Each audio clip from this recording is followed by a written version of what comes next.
fundraisers, I'm Dawn Lego. It's time to buckle up for a new episode of Raise Nation Radio, the one and only podcast made to inspire fundraisers like you to continue making impact in our communities, building better tomorrows, and exchanging ideas.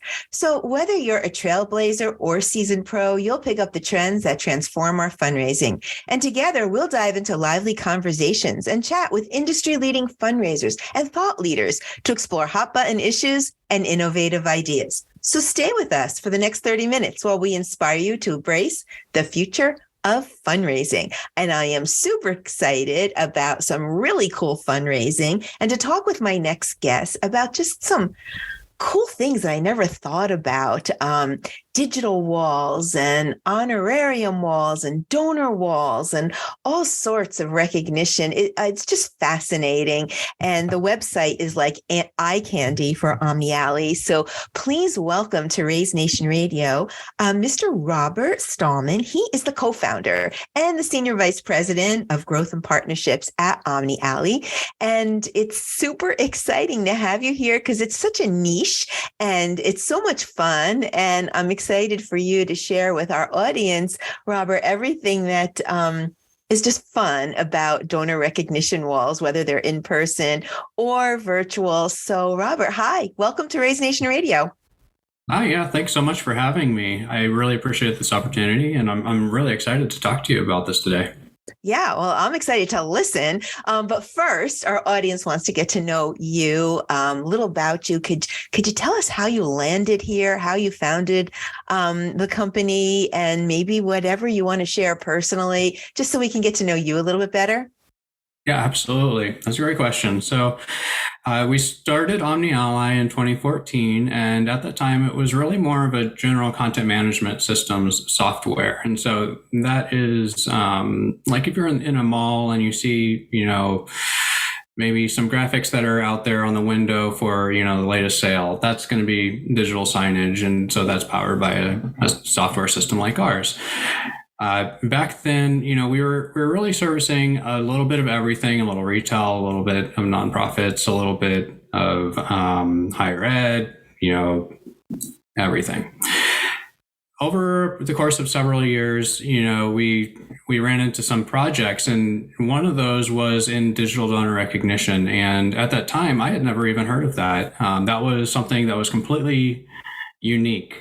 I didn't realize at the time that, this was something that truly made an impact to these organizations, that it could help improve, retention rates. It fed back into their bottom line. And so that really stuck with me, that experience. And, right off the bat, we didn't necessarily move into anything with that, but I just couldn't let it go. And so about 2.5, 3 years ago or so, we stopped marketing to all of the other verticals. We're specific to digital donor recognition now. All of our features are very specific to that. Yeah. Wow. Okay. So now it's OmniAlley, right? Because I think I keep wanting to say it differently, but is that right? It's OmniAlley. That's correct. Yep. OmniAlley, right? Yep. That's right. Good. Okay. And you know what? For those of you that are listening, you don't have to be like me and try to write it down and get it phonetically. We'll have this all in the show notes because it's omnially.com as well. So, so can you tell us a little bit about that use case? So that's really what happened. You're kind of like in a different vertical. What came across your desk that was just so intriguing and compelling and interesting to you that you had to kind of craft your whole offerings around that? Like, that's pretty fascinating. Yeah, definitely. So we had one of our first nonprofits that we worked with. They wanted, of course, they wanted a donor list, but they had this issue where they already had a traditional style donor wall with the name plaques on the wall. It was extremely difficult for them to have updated it, and it was kind of expensive every year to update their annual list. And so they said, you know what, we really need to just do something that's digital. That way we aren't going to, kind of hold back on recognizing and celebrating our supporters. And so, while we were working on that, we realized there was really an opportunity to also do things like donor highlights, talk about impact stories, kind of build this culture of philanthropy around this donor wall so that it's not necessarily just recognition. It's really the full gamut. They had folks that would walk through their facility. It was a museum. And so they wanted folks to understand that they did need donations. They also wanted folks to understand what those donations did, how it contributed to the museum, how it contributed to their community, individuals who may have, benefited from it. And then also how to give, why people give, things of that nature. And so it brought it full circle, and just the idea that everything that we had worked on prior it almost felt not as authentic, right? This felt like something where we could truly make an impact if we were able to, bring the whole system of nonprofits into using something like this. Boy, if we could make a global change of even 0.5% increase of revenue to every organization in the whole world, like, that's something to be proud of, right? Oh, yeah. It's for a purpose, higher purpose. Absolutely. Okay, so I'm not sure where to start. The donor walls, I think when you hear that, or donor recognition wall, that's exactly what you think of, just a running list of names, and perhaps maybe segmented a little bit based on donation size, right? That's what comes to my mind. But this is so much more with what you can do and what you actually recommend to do on some of these beautiful displays. And I think let's start maybe with the benefits, because large format graphics are crazy, right? Something, the minute you hit print install, something changes, right? So that's not sustainable, and certainly leaves somebody out. There's just a whole host of issues there. So digital makes sense to have these, beautiful walls that you could, I guess, update in real time, perhaps with a dashboard, I'm guessing, and then maybe a widget that you could throw it to your website. Am I in the right place? Because we're going to get to how beautiful they are and what you can do with them. But let's get to some of the benefits of the digital and the applications. Is that all right, that you could have a dashboard, you can update it, you work with a template? Am I right? I should let you speak instead of me just guessing here. No, you're spot on. So everything at least in our world, everything works through a cloud-based dashboard. So you can access it from anywhere. If you need to, change a donor name while you're on vacation in Hawaii, not that I would suggest that. Enjoy your vacation. You absolutely could. And so, like you said, changing names is instant. So if, for instance, I'm sure pretty much everyone at this point has probably encountered a scenario where a donor that's very meaningful to your organization has looked at the donor wall and said, "Where's my name?" Or spelt it wrong. Yeah. Or I'm not in that giving tier. I'm actually in this one. I thought we were going to, change that. And then that's, ouch. It's a huge pie in the face. But what makes it worse is, if you have a traditional wall, then you still got to wait 3 weeks, 4 weeks, sometimes more, to get that fixed. And it also comes with a cost. Whereas with digital, you can say, "Oh my gosh, I am so sorry, Mr. and Mrs. Smith. We're going to fix this right now before you even leave." And then, Amazing. Yes, it happened, but we're moving on now. You don't have to follow up with them 3 or 4 weeks later with a picture, an apology call, and, let them know, "Hey, this is now remedied." You don't have to reinitiate that hurt, right? So part of your offerings is the cloud-based software that goes along with the template and the design and the consulting. Is that right? Is that what nonprofits could think about when they give you a call and ask for some service and support and product? That's part of the product. That's absolutely right. So the software is our own in-house, it's proprietary, but we also do everything turnkey. So it's not just the software that we can provide. We also provide, the digital displays, the discovery process to make sure that the graphics that are going to be used in your screen are purposeful, that, if it's going to help you in whatever efforts it are that, you need this wall for.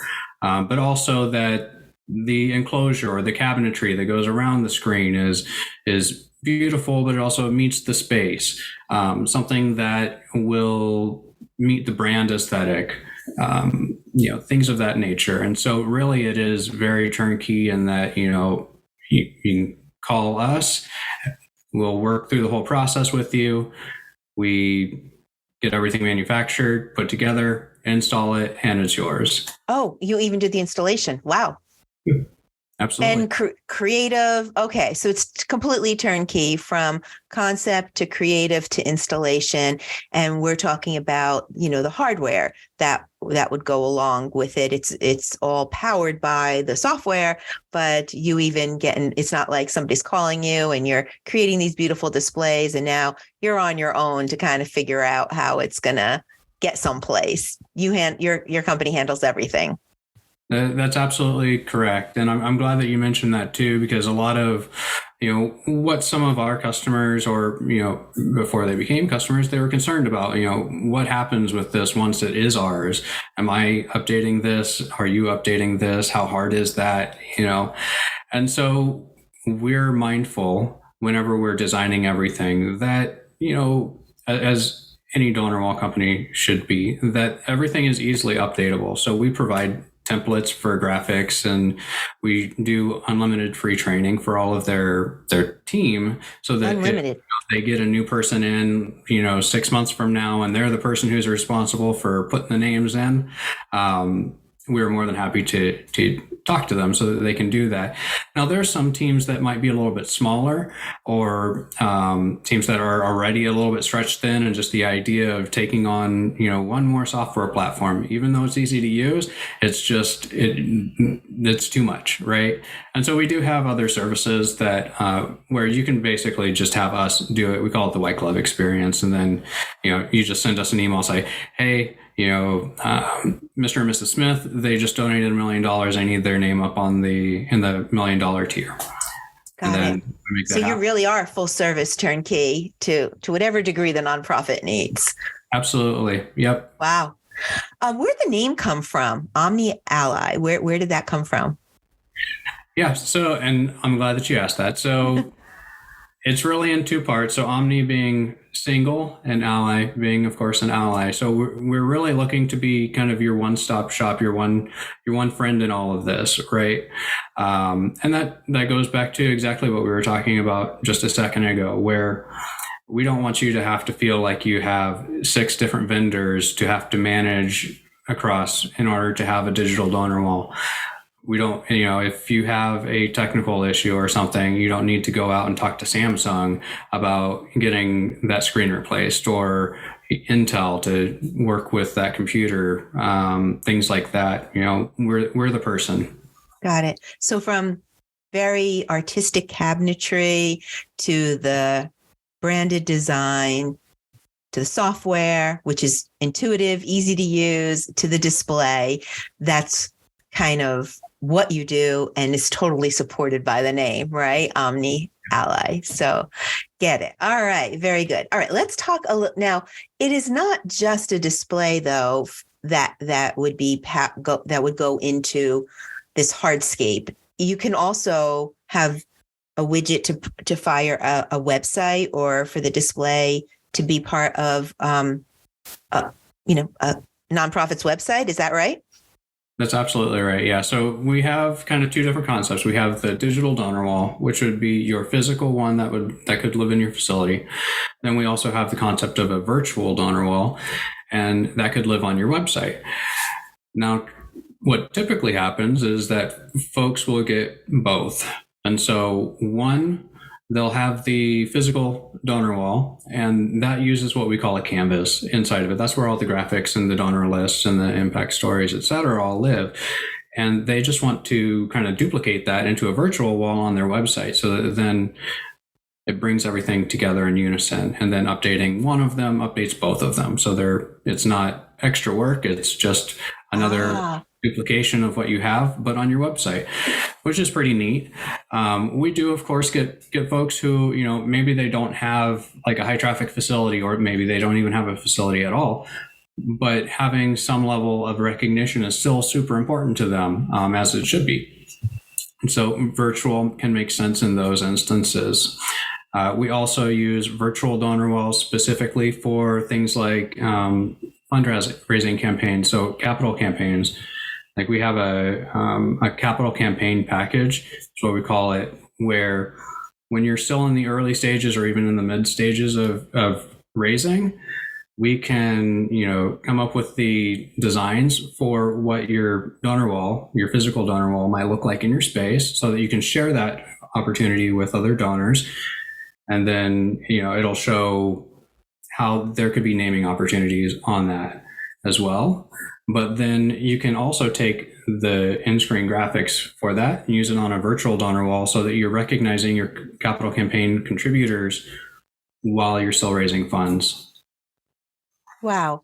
Yeah, I think it's really important for our audience. This is not a leaderboard or a scoreboard or just a running list of who gave, and again, segmented by maybe how much or whatever levels you might be calling them. These are absolutely unique, beautiful, special, very intentional, in my opinion, walls or displays. I don't even know what to call them, because they tell a story. You've put a lot of thought into it, and I'd really like to focus on that. There's gratitude or certain donors that you might call out and recognize maybe for their giving level, and give a little personal touch about that person. And there's impact statements, and there's branding.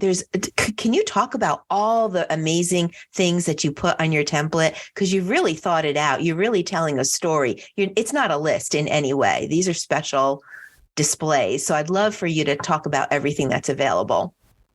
Yeah, absolutely. Honestly, I could talk about that for hours, but I'll give you kind of the high level, what's maybe the most popular. I would say, maybe 2-3 years ago, we started seeing a movement away from the donor highlights and instead using more like why I give stories. The donor highlights, the feedback that we received was really like, it's awkward to go and talk to these donors and say, hey, I want to highlight you, because it's transparent, what you're trying to do, right? You want to celebrate them, but also there's ulterior motives there. Whereas with the why I give story, that feels authentic. You're not asking them, hey, I want to celebrate you. It's, hey, we've got this digital donor wall in our space, and, we've got a lot of people that look at it, and, some might be willing to give if they understood why it was important to other people.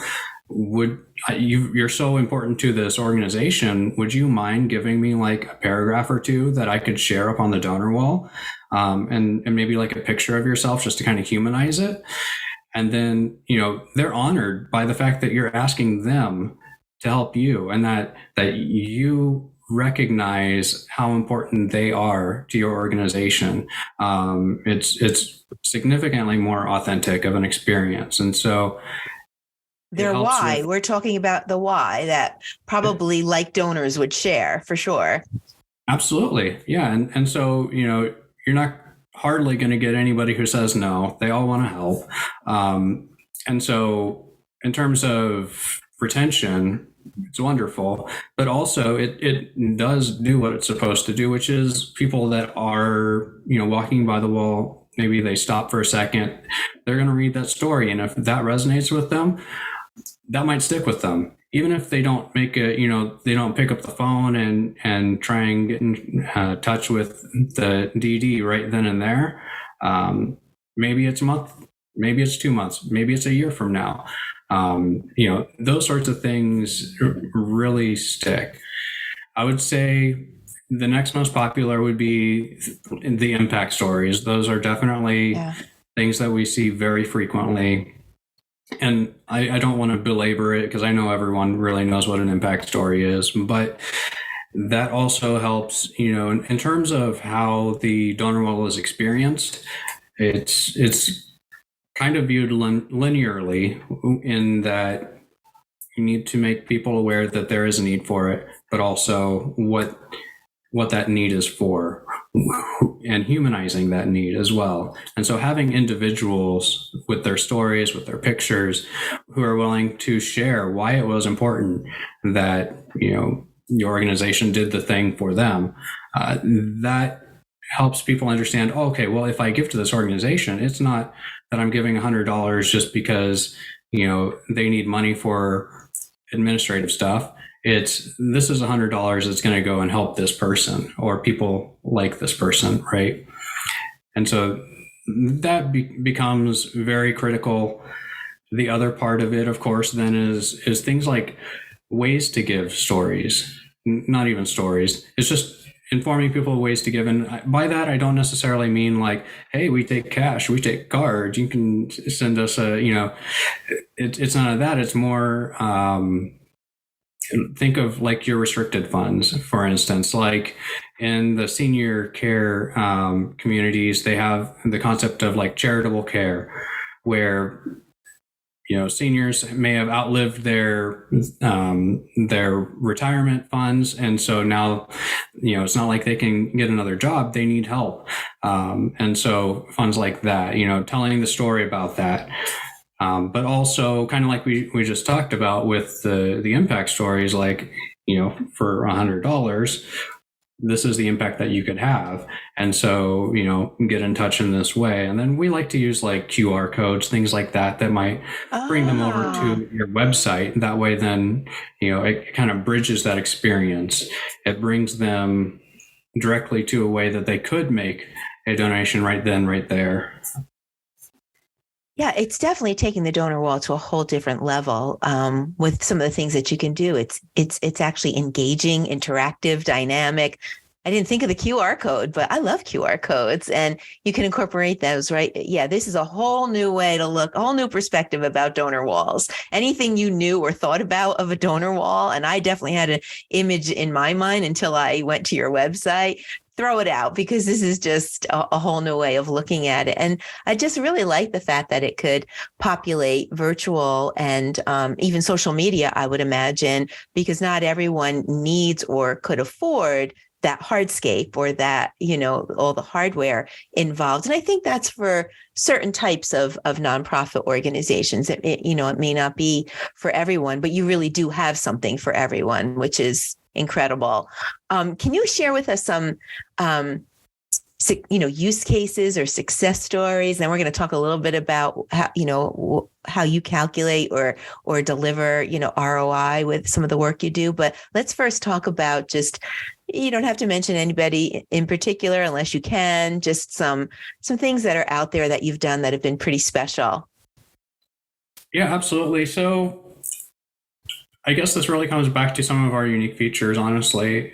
So one of them, they said, it's really important to us that this donor list stays up to date. We have a lot of throughput for some of the lower levels of giving, but it just doesn't make sense to us to have to, really keep on top of it. But it's also important. And so what we did was we actually created an integration with Razor's Edge NXT, so that then it goes out and it reaches out to NXT, I think like every 5 minutes, something like that, and it pulls the new list. And so if there's any changes, that just automatically happens, which is really great, because then they don't ever have to log into the system to go, make a change. They're just using the system that they're already using today.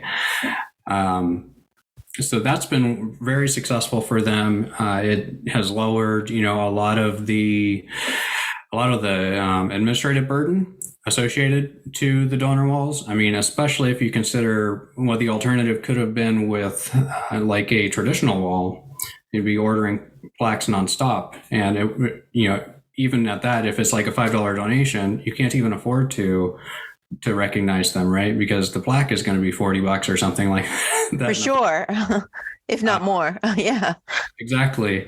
And then I guess another instance that we had was during COVID. Hospitals were a lot lower in traffic, but also they were very sensitive, and still are, to touch screens. They didn't want germs to be spread around or anything like that, but it was still important to them that they had recognition, because especially during COVID, people didn't exactly know what the economy was going to be like. And so anyone who was donating, they kind of took a risk. They don't know if their whole portfolio is going to crumble in a month, right? But they gave anyways. And so what we did was we created what we call a mobile donor search. And so folks who went up to the donor wall could scan a QR code, and on that QR, on the site that populates, is actually a little search feature. You can type in, your uncle's name, your grandfather's name, whatever, click search, and on the screen itself, it actually filters by everybody who's, who meets that filter criteria. It tells you what giving tier they've met and what other giving societies they might be in, that kind of thing. And so we've had a lot of good feedback with that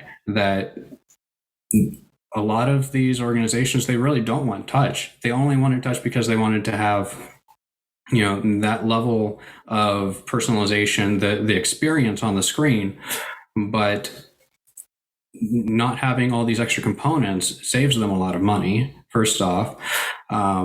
But it simplifies the experience. And so whenever, it's not in use, it's still just a donor list, right? With the, your why I give stories and impact stories, et cetera, on it. And so then people can then go in and really feel like they're participating with the donor wall. Yeah, they become one with that. It becomes so interactive and interesting. I think it's just remarkable how you've taken this concept, and I don't think we should call them donor walls anymore. I think we should call them something different, because I don't want anyone else to have the visual that came to my mind when we first met and started talking about this. Let's talk a little bit about ROI. What do you forecast for nonprofits who incorporate some type of next level donor recognition wall, into their strategy? Is it more for retention, acquisition, both? What kind of returns on their investment can they kind of anticipate? Yeah, absolutely. I would say there's not like one smoking gun number for sure. Historically, it's been kind of nebulous. Everybody says there's retention related to having a donor wall, but there's not really any studies that point back to that as being truthful, right? And so what we did was we actually have created a process, a tool that we call the targeted donor retention method. And that's something that's proprietary to us. Basically, and I'm oversimplifying this, but effectively what you're doing is you're coming up with a short list of potential donors that you want to see retained for the next year, where you think, maybe they will, maybe they won't, right? And you're reaching out to them then and asking for those why I give stories, and you do that systematically. So maybe you pick out, let's call it 5 donors a month. So that would be 60 donors a year, something like that. If, say, the average giving of that donor was, let's call it $10,000 across those 60 donors, that's going to be what, 600,000? Math's not my strong suit. Mine neither. We'll go with that. Anyways, if your organic retention rate is, let's just call it 50%, then you're looking at 300,000 that you've lost effectively. Now, if you're using the TDR method, then you can take that organic retention method and say, or the organic retention, and say, okay, well, if we've retained 30 of those donors, then we're just doing what we're doing on par. Yeah. Everything after that is really associated to using these why I give stories. And so then you can say, okay, well, we got an extra 5 donors, because of this. And so then you can go, okay, well, those 5 donors equated to $50,000 that we wouldn't have had otherwise, right? And so then you can kind of calculate that over maybe the usable lifespan of the screens or something like that and say, okay, well, this is $300,000 over the course of 5 years. And so then you can take, you can do the calculations of what the donor will cost and things like that and subtract it out to find out what the ROI is. So that's the long answer of it depends. Yeah. Well, I knew when I asked the question that, it really is it's not an easy answer, but I thought you were going to end on, it just being tricky. But you didn't. You actually took it a step further. And I really appreciate and applaud that, because I think we know that donor recognition and gratitude is super important. Impact stories, important. And there's so much you can do in one, we're going to still call it a wall, but in this one digital display, digital wall. But nonprofits have the hard job of selling it to their board and to their people and to spend donor dollars, towards something like this. So I appreciate the fact that you're trying to put a tool into the nonprofit's hands to explain some of this, because, it is important conversation. We're dealing with donor dollars. So I applaud you for that. That is awesome that you've taken it to that level. And I'm sure there's the math somewhere, better than you and I just did in this interview. But I'm sure there's math on your website someplace. But let's move into another topic: sponsors. I know corporate sponsors and corporate support for nonprofits are super important, and harder to make those relationships and those partnerships. How does this whole sponsor world or corporate world fit into these donor displays, and have you solved for that? That is a wonderful question. So I guess to kind of understand what we've done, I would lean back then on what's done historically with traditional walls, which is, say you have a corporate sponsor, their name gets listed up there, and that's pretty much it. It's traditionally been too expensive to like laser cut out their logo or something like that and put it up there unless it's for like a naming opportunity.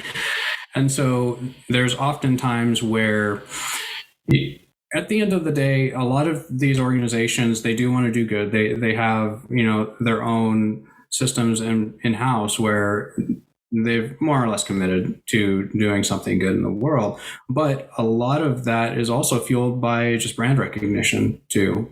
They also want to have some sort of recognition more publicly about what they've done. And so their logo, their colors, things like that are incredibly important to them. And I can't stress that enough. You want your brand to be recognized. I think that's even true of every nonprofit that's listening to this as well.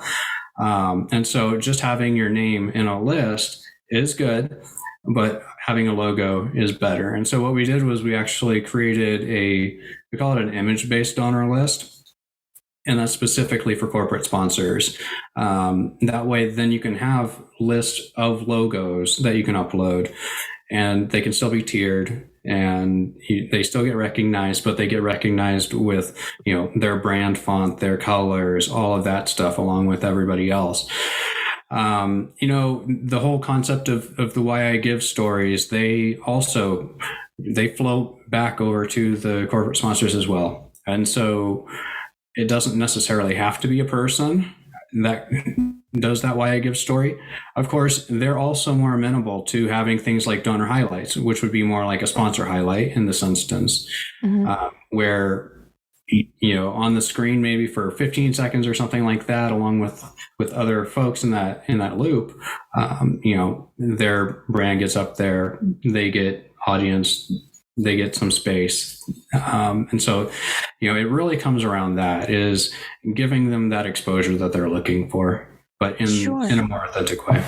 Sure. And as you're building your conversations and relationships, it's definitely a nice feature to package in, and knowing that it's going to be seen by endless number of people. That's a great conversation to be able to build your corporate relationships. I'm just going to hit you with, because now you have me in a whole new perspective of looking at these digital displays or nonprofit. I see. I'm renaming them for you already. So I'm going to just keep hitting you up and see if you run into a no, because right now it's just been yes, we do that. Yes, we do that. What about events? A big part of nonprofits fundraising is their events, their galas. Is there a way to leverage the displays in that aspect? That is a wonderful question, and one that we've been working on frequently. So today, the best way to utilize an existing digital donor wall on premise, whenever you have a special event, is either you can curate the content specifically to that event. So if you have donors that are going there, you could perhaps swap in some stories from them for that day, maybe impact stories that were directly the cause of their donations, things like that. You could also, just for that event, reskin the whole donor wall and make it specific to that event. So then, if you've got like the governor's ball, it has its own theme, right? And so you can also, if you wanted to, you could completely remove all the donor lists from it and just use it as a big, welcome billboard, whatever you want it to be for, right? And very much, marketing minded, I guess, in that instance. Now, I would say in terms of, the future, we've had several discussions in the last couple of months, actually, with folks that do auctions specifically.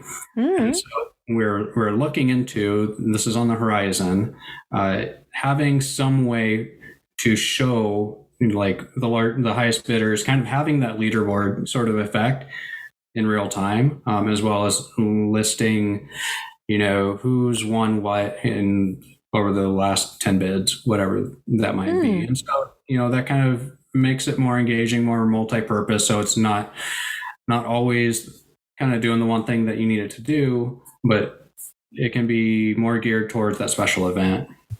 Wow. I so thought I was going to hit you with, well, no, we don't do that yet, but you're even on that event trajectory. So that's pretty cool. I can really see this working for like special projects. Like I can see like a capital campaign, maybe a project for a new building or a new campus, telling the story, showing the blueprint. And what about like maybe, the why do we need this new building or new campus or new structure, new playground, definitely showing what's to come, the whole blueprint of it. Then can you maybe show a leaderboard to help people understand where you're at with the donation and how much more is to go? Is my vision right if I was planning a new park or playground? Yeah, definitely. So the concept of like a campaign thermometer does exist.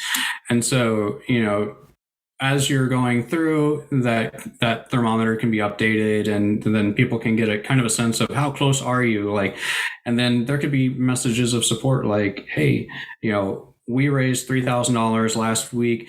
We're ahead of the game a little bit by a couple of weeks. Let's keep it going. Or, we only raised $2,000 last week. This week, let's really make a push, that sort of thing. And yeah, I mean, in terms of educating folks who are experiencing the donor wall about what that capital campaign is about, that's absolutely part of it. In the same instance of the why I give stories, the impact stories, the ways to give, there's also more strategic uses for it as well. And I think that even might leverage into the ways to give is talking about, hey, you can give towards this capital campaign. This is what it's all about. This is how it's going to impact the community or individuals in the community, things like that. Wow. There's so much more to talk about. I wish we had more time. I really do. Maybe we should focus on how does somebody work with you? Is it as easy as just going to the website, OMNIALLY, and is there some type of form, or what does it take? Should we be talking to different segments right now? Is this for the larger nonprofit, or is that a myth and it's really for anyone? who should be working with you and how do they start working with you, I guess is what I'm asking. Absolutely. Well, like you mentioned, in order to get in contact with us, the best route would be to go to our website, omnially.com. And then there's a contact us page and with a quick form, and then you can schedule a meeting right from that, which is going to be great. In terms of, who is a best fit for a solution like this, so there's kind of two different groups. One would be for the virtual donor walls where it lives on the website. And that's going to be probably for organizations that do about $1 million or more.